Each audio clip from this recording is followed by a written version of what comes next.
So we're going to call this draining your opponent's mental stamina. And I'll give a couple examples here of what that means. So let's imagine this hitter here has a stamina bar, just like a video game would, right?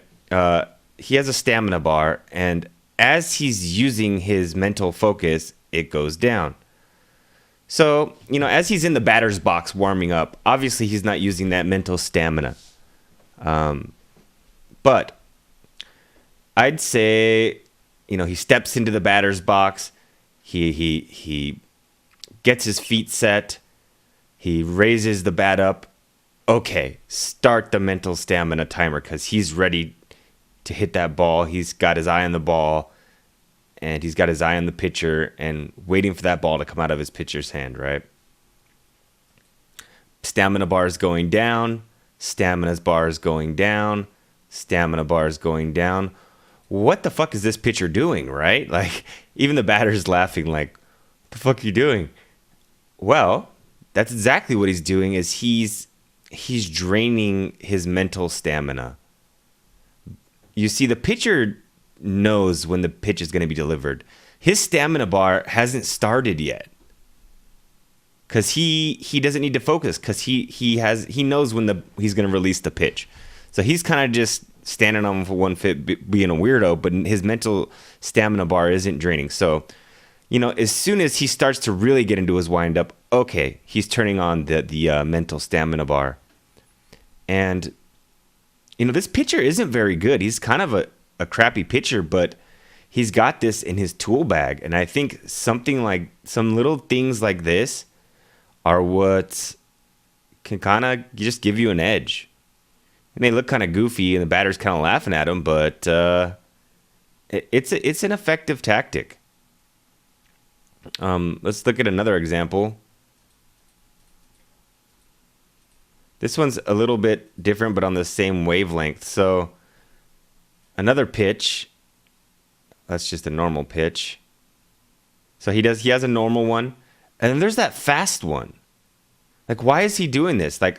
Yeah, you can say oh, it's to fuck up the opponent's rhythm, and that's kind of why he's doing these things in particular. Yeah, but I think they just have different effects. The first one I already explained, and that's not really a rhythm thing. That's draining a mental stamina, right? This one kind of is a rhythm thing, but in terms of when to turn on your mental stamina, he wasn't expecting it to come so fast, right? All of a sudden he gets into this fast windup. He hasn't really turned on his mental stamina yet. Okay, so now he sees him going to the windup. Okay, he turns on his mental stamina. But maybe he wasn't ready for it. Maybe he wasn't ready to turn it on so quick. And he's kind of oh shit, I better turn it on. And now he feels a little distracted by the fact that he had to turn it on frantically. Just that little bit of lack of comfort can affect his performance when hitting and affect his confidence. Yeah, so those are a couple examples.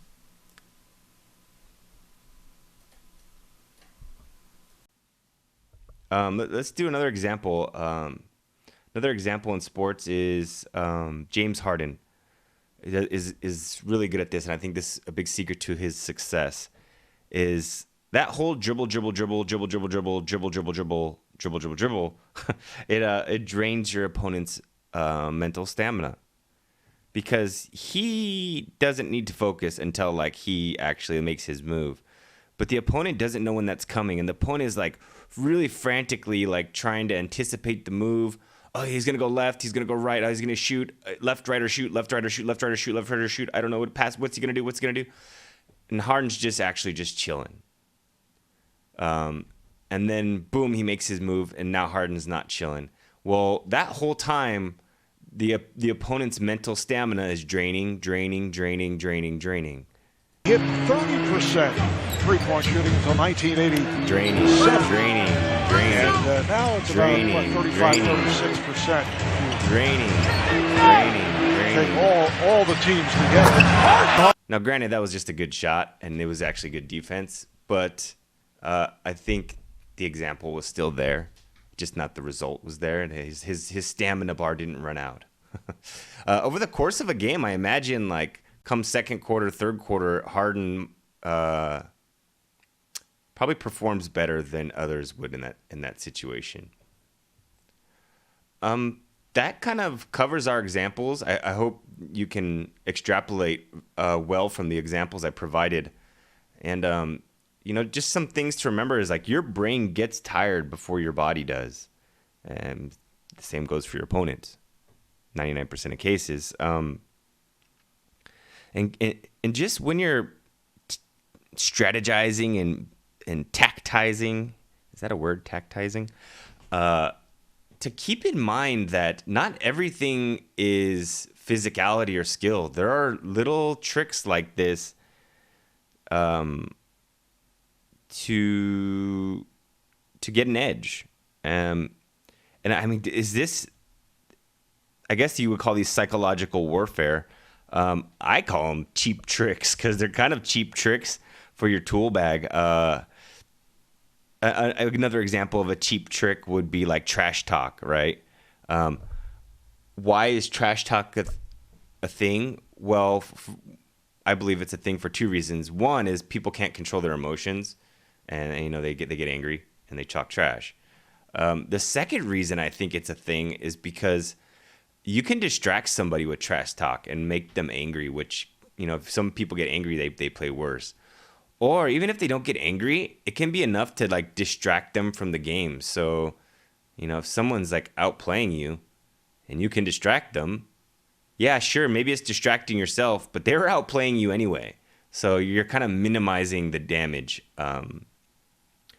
That's kind of a whole nother video though. So I'll see you then.